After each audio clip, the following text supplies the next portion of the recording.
So the question is, how, as a writer, do you go about collaborating with an illustrator? How do you find them and how do you work with them? My experience has been that it's going to be different for each collaboration. I think a lot of it depends on the scope of your project. If you are doing something, that's just a one-off, or, a 6-page story, a 32-page story, something like that,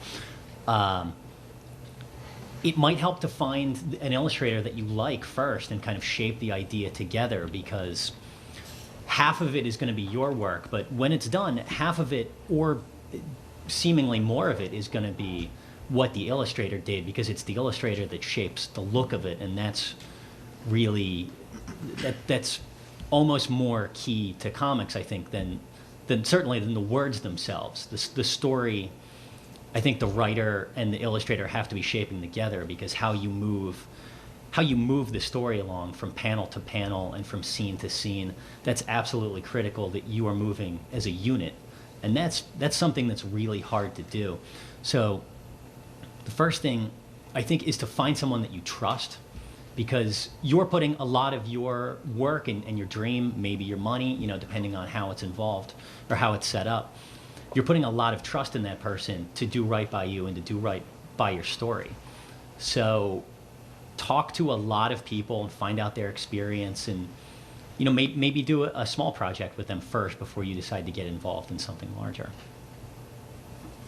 Can I also say something about that?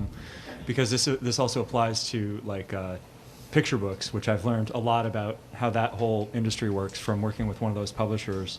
And so both for picture books and for comics, editors often, if a submission is coming out of the blue, or even if it's coming from an established writer, the editor would often prefer to be the one who makes the choice of what artist gets teamed up with that script. So for purposes of submitting to an editor that that you sort of don't know, with the property that you think is appropriate for that publisher, sometimes it's to your advantage not to have an artist.